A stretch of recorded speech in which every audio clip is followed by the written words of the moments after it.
Tuesday morning. You make $70,000 a year and still have just $47 to last until payday. No crisis, no disaster, just another month trapped by an invisible drain you can't explain. You are broke without meaning to. This isn't old-school poverty. It's the new normal for millions who look successful but are one financial surprise away from chaos. You think you know why you're broke. You don't. The real reason started swallowing your raises 5 years ago, and most people never realize it until it's too late. So how did life get so expensive so fast? Asha stares at her phone, thumb hovering over her banking app. The screen glows with a single number, $47. 3 days until payday. No emergency, no unexpected bill, just that familiar hollow ache in her stomach.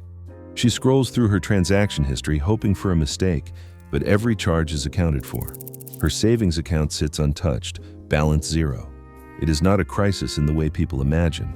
Rent is paid, the fridge is not empty, and yet there is nothing left. Not for a flat tire, not for a prescription, not even for a coffee if something goes wrong tomorrow. Asha makes good money, at least that is what everyone says. $67,000 a year, up from $45,000 when she started out. Friends and family assume she is set, but every month she counts down the days until her next paycheck, just hoping nothing unexpected hits. She's not alone. Nearly half of adults in the United States live paycheck to paycheck, even in the $50,000 to $100,000 range. For millions, that $47 balance is not a rare slip. It is the new normal. No one sees it from the outside. Asha's apartment looks nice. Her clothes are sharp. Her car is less than 5 years old.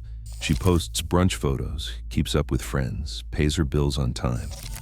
But there is always that quiet panic on Tuesday mornings, that moment when the numbers do not add up, and she wonders how another raise vanished without a trace. She tells herself every month that next month will be different. She will cut back, she will save, she will finally get ahead. But next month never comes.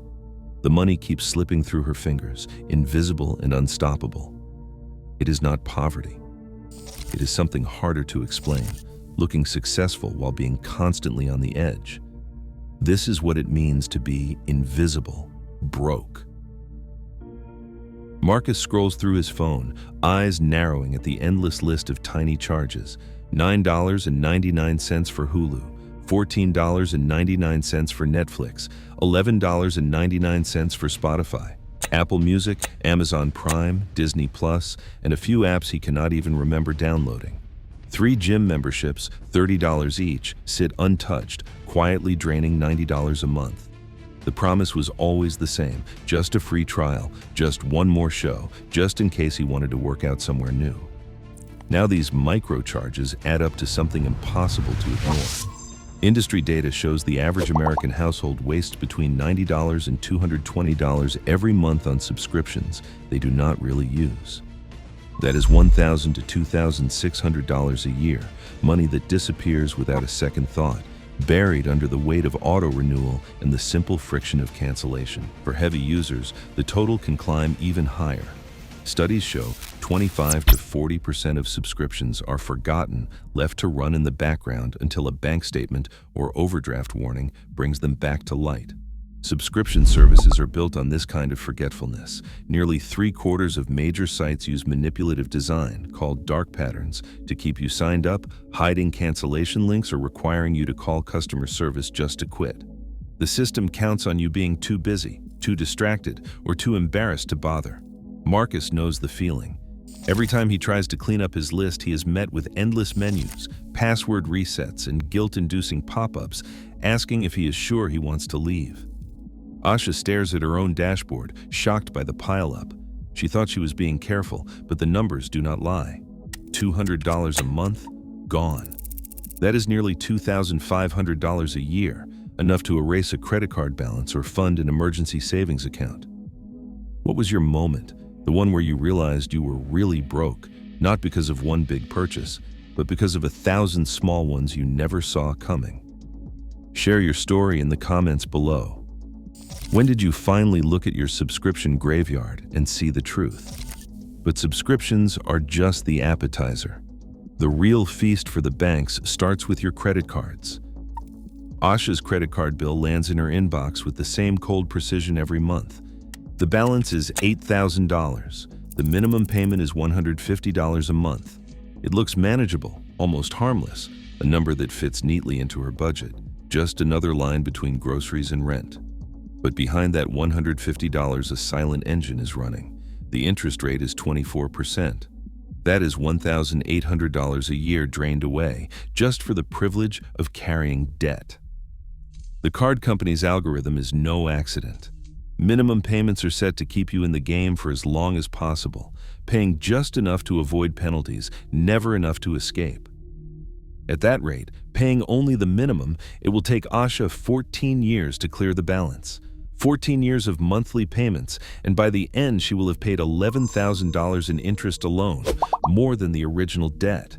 Every dinner, every new phone, every emergency concert ticket bought on credit ends up costing 30 to 50% more once interest piles on. The banks know exactly how this works. Their profits depend on it. The longer you stay in debt, the more you pay for everything you buy. The minimum payment is not a favor. It is a trap designed to look safe while it quietly bleeds your future.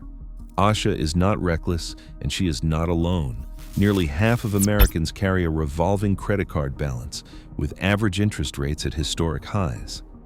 For every $8,000 balance, there are thousands of people like her, losing a month's rent every year just to interest. The numbers are engineered to keep you paying forever, turning a single card swipe into years of financial drag. While the credit card company's profit climbs, your chance of building real wealth slips further out of reach. Asha opens her budgeting app and starts running the numbers.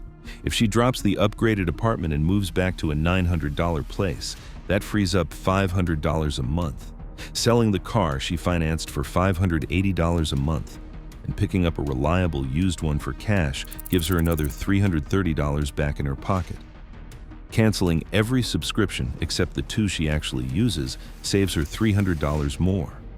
Suddenly, she is staring at $1,130 extra every single month. That is not theory, it is what the math says. Elena and David, a couple who once stretched for matching new cars on 72-month loans, decided to break the cycle. They sold one car, paid off the other, and bought a used sedan for $5,000 cash. Their monthly auto payments dropped by $580. For the first time in years, they were not just treading water, they were building a cushion. The numbers are brutal, but they are honest.